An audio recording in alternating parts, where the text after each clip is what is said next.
अस्सलामुअलैकुम my dear members, मैं आई हूँ आपके लिए आज एक नए टॉपिक के साथ जिसका नाम है अफबाउ प्रिंसिपल, जो कि केमिस्ट्री का एक बहुत ही इम्पॉर्टेंट टॉपिक है जिससे बहुत सारे एमसीक्यूज़ एंड क्वेश्चंस जो है वो आते हैं, क्योंकि इसमें थोड़ी सी डिफ़िकल्टीज़ होती हैं बच्चों को।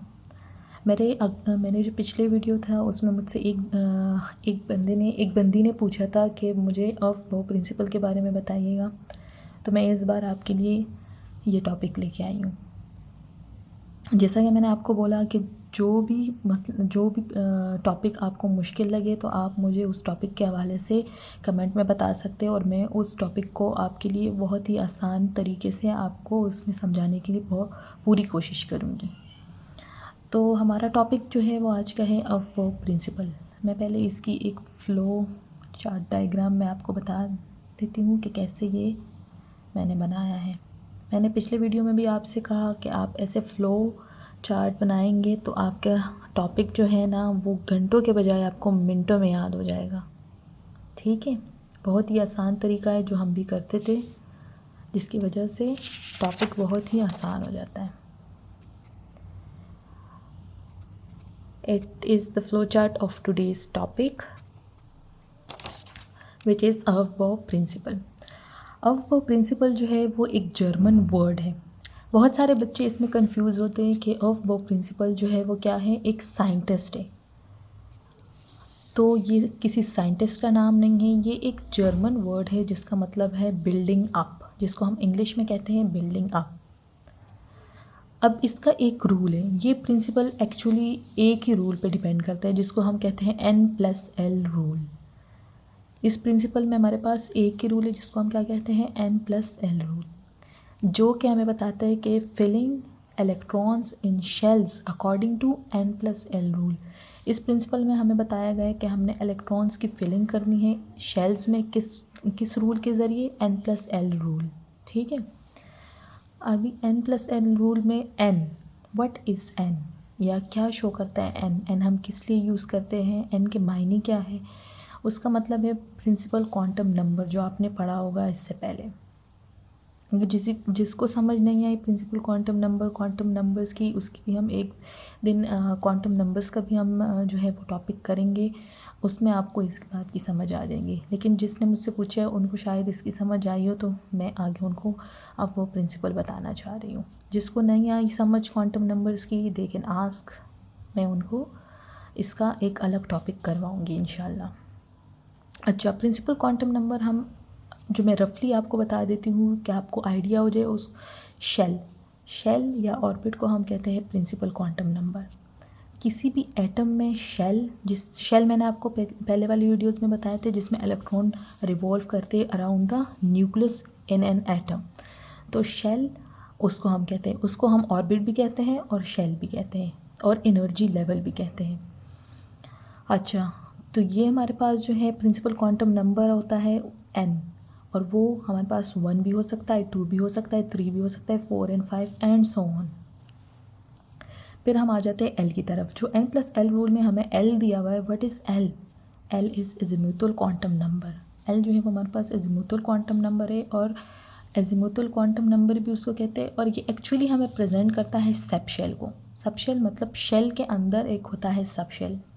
जैसे कि एटम आपके साथ एक आप उसको अलमारी कह दें, और उस अलमारी में जो है वो हमारे पास ड्रॉज है, तो उसमें एक वो दरवाज़ा आप खोल लें अलमारी का, तो उसमें उसको हम शेल कहेंगे, और उस अलमारी के एक दरवाज़े के अंदर आपके जो है वो एक दूसरा ड्रॉ है, जिसको हम कहेंगे सब शेल। इलेक्ट्रॉन जो है वो वहाँ पे रिवॉल्व करता है। ठीक है, तो अब वो सब शेल जो है वो ऑर्बिट, जिसको हम ऑर्बिटल भी कहते हैं और सब शेल भी कहते हैं। ठीक है, ऑर्बिट और ऑर्बिटल में कंफ्यूज नहीं हुए, क्योंकि ऑर्बिट जो है वो हम प्रिंसिपल क्वांटम नंबर को कहते हैं और ऑर्बिटल हम एजीमुथल क्वांटम नंबर को कहते हैं। अब एजीमुथल क्वांटम नंबर या तो S होगा या P होगा या D होगा या F होगा, और इसके आपने ये नंबर्स याद करने हैं, ये आपने जो है वो क्या करने हैं, याद करने हैं।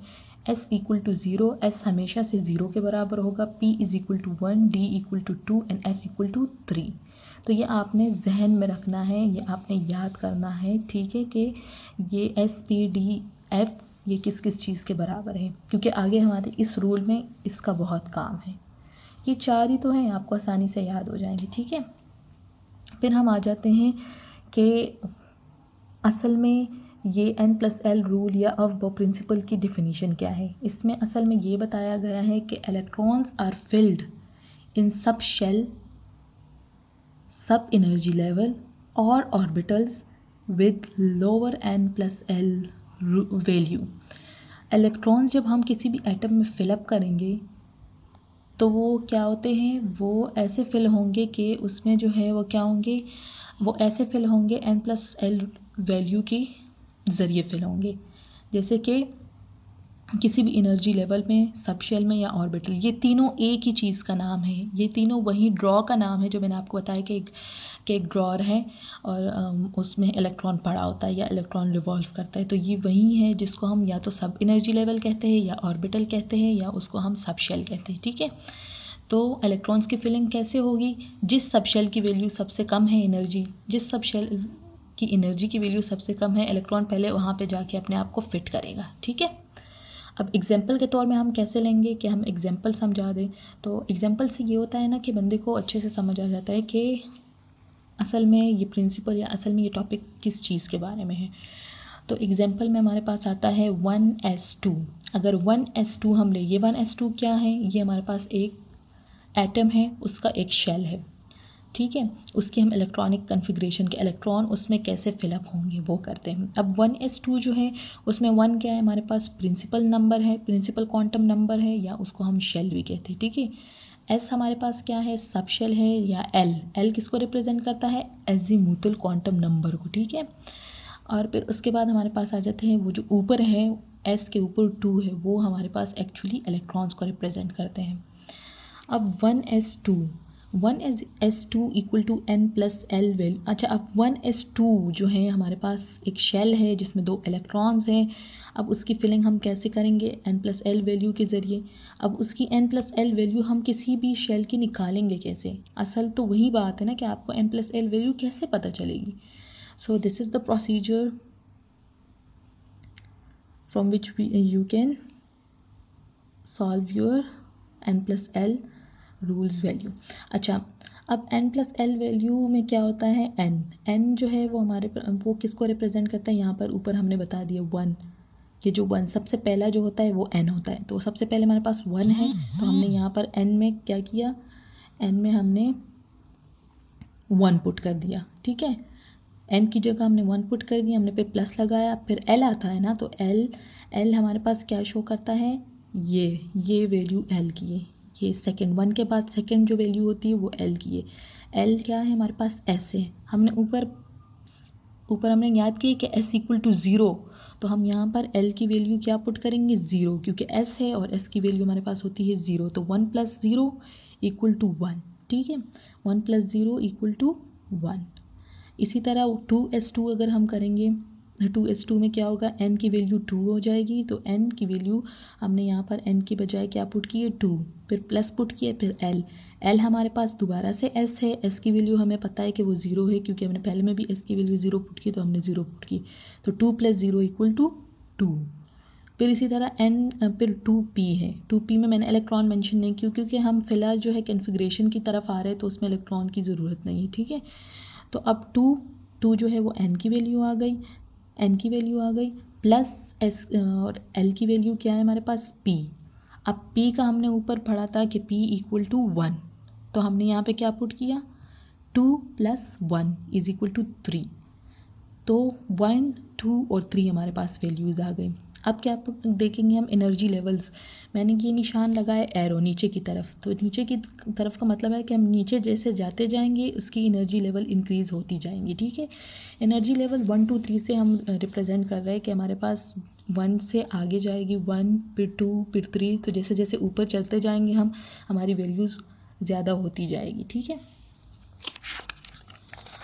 अब हम आ जाते हैं इसका नेक्स्ट पार्ट की तरफ, जिसको हम पूरी तरह से समझ चुके हैं कि व्हाट इज़ n+l, किस तरह हमने n+l निकालना है। तो हमने कहा कि n+l रूल के ज़रिए हमारी इलेक्ट्रॉनिक कन्फिग्रेशन भी हमें मिल जाती है कि हमें इलेक्ट्रॉन कैसे फिलअप करने हैं।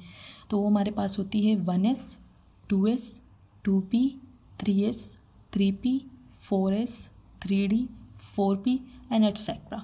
अब यहाँ पर तो आपको समझ आ गया हो कि 1s है, 2s है, चलो हम इसको याद कर ले। फिर उसके बाद P है, फिर उसके बाद S है, फिर P है, फिर S है, फिर यहाँ पर D कैसे आया, यहाँ पर आप कंफ्यूज होते, ठीक है, कि D कैसे आया या हम इसको कैसे याद करें।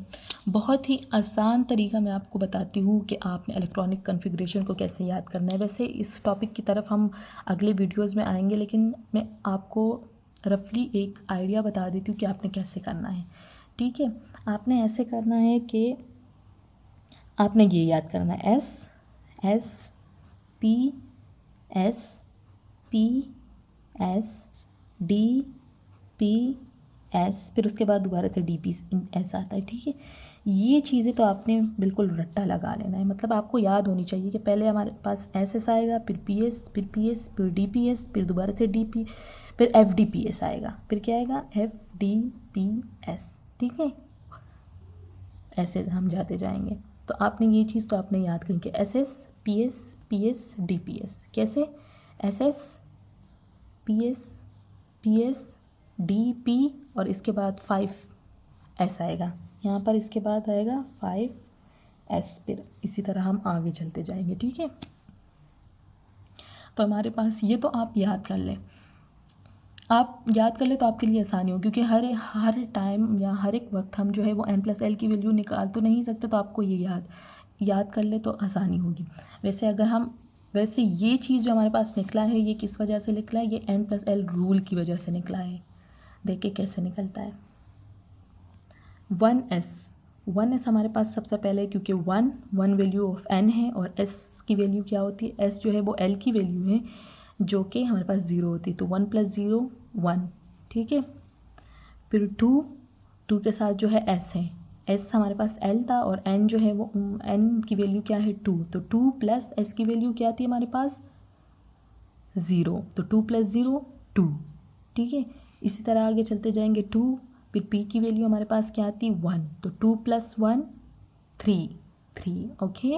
और 3 में हमारे पास दूसरा भी आता है 3 + s की वैल्यू हमारे पास 0 थी, तो 3 + 0 3, तो ये दोनों हमारे पास थर्ड में आ जाएंगे। मतलब फर्स्ट शेल जो है उसमें हमारे पास 1s होगा, सेकंड शेल में हमारे पास 2s होगा, थर्ड शेल में हमारे पास 2p एंड 3s, ठीक है।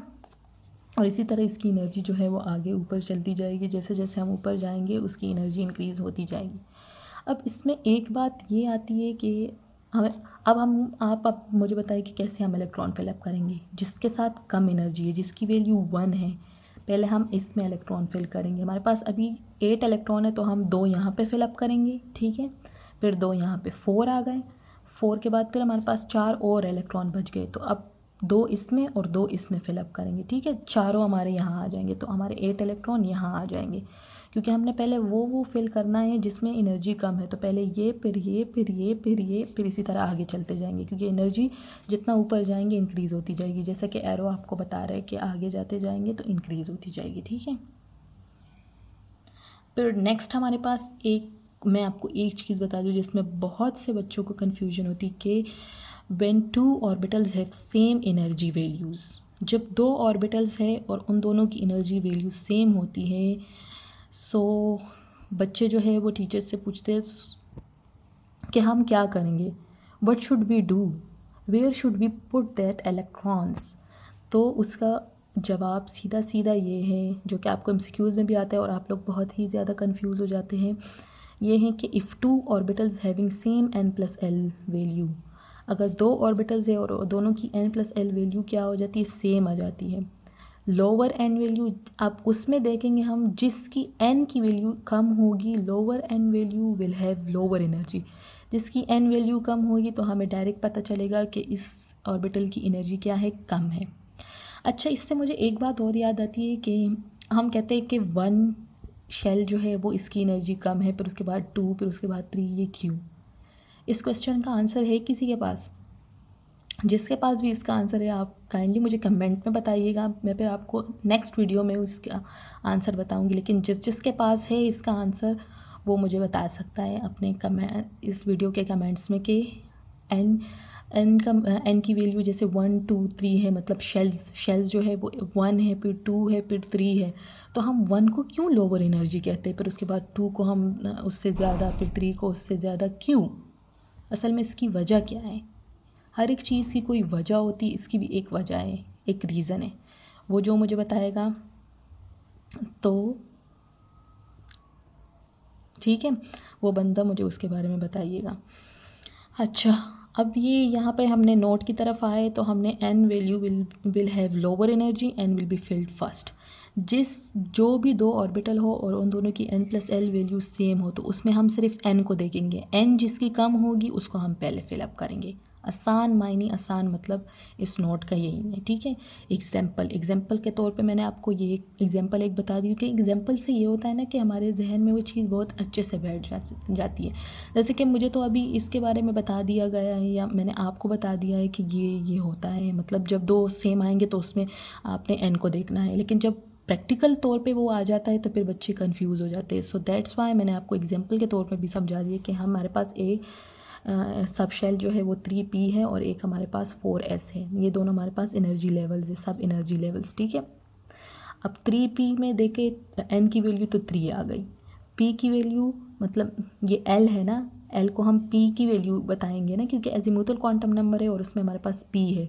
अब p 1 के बराबर है, p इज़ इक्वल टू 1 जो कि हमने पीछे पढ़ा, तो 3 + 1 = 4, ठीक है। इसी तरह 4 जो है वो n की वैल्यू 4 आ गई, l की वैल्यू s है और s की वैल्यू क्या है हमारे पास 0, तो 4 + 0 = 4। अब दोनों की 4 है, अब हम क्या करें, बच्चे कंफ्यूज हो जाते हैं कि अभी हमारे पास 2 इलेक्ट्रॉन बाकी है तो हम अभी किस में फिल करें, या हमारे पास 4 इलेक्ट्रॉन बाकी हम किस में फिल करें। तो 2 इलेक्ट्रॉन जो है वो पहले आप इस वाले में फिलअप करेंगे क्योंकि 3 है ना इसकी वैल्यू, कम है इसकी 4 है, n की वैल्यू इसमें 4 है और इसकी वैल्यू 3 है, तो हम इसको पहले फिलअप करेंगे। 3p will be filled first, 3p को हम पहले फिल करेंगे, तो आप पहले 2 इसमें डालेंगे फिर उसके बाद इसमें डालेंगे क्योंकि इसकी एनर्जी लेवल कम है। अब मुझे कमेंट्स में बताइए कि इसकी एनर्जी लेवल क्यों कम है, 3 शेल की वैल्यू या 3 ऑर्बिट की वैल्यू जो है वो 4 से क्यों कम है या 1 की 2 से क्यों कम है, वो मुझे काइंडली कमेंट्स में बताइएगा कि क्यों कम है, ठीक है। फिर अगर मुझे उसका आंसर मिला, सही मिला, तो मैं बताऊंगी आपको, वरना मैं आपको नेक्स्ट वीडियो में ज़रूर बताऊंगी कि इसका आंसर क्या है। ये आप देख लें, मैं एक दफ़ा फिर से आपको इसकी फ्लो चार्ट एक दफ़ा बता देती हूँ।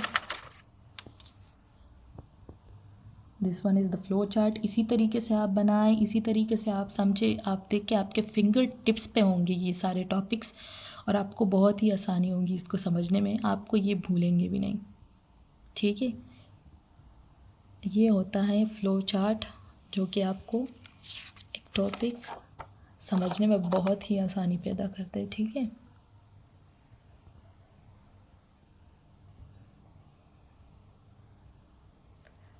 नेक्स्ट वीडियो में आप मुझे कमेंट में बताइए कि आपको कौन सा टॉपिक चाहिए, वरना मैं ख़ुद से आपको टॉपिक तो मैं आगे आगे आपको बताती जाऊंगी, लेकिन जब आप बताएंगे तो उसका मज़ा ज़्यादा आएगा, क्योंकि अगर किसी बंदे ने पूछा और मैं किसी को उसका एडवांटेज दे रही हूँ तो मुझे ज़्यादा खुशी होगी, ठीक है। आप अब मेरी वीडियो को लाइक करेगा, सब्सक्राइब करेगा और नोटिफिकेशन का बेल आइकन प्रेस कीजिएगा, क्योंकि आपको मज़ीद बहुत ही इंटरेस्टिंग और बहुत ही मुश्किल टॉपिक आसानी से समझ में आ जाएंगे जो मैं आपको समझाऊंगी, ठीक है। थैंक यू, अल्लाह हाफिज़।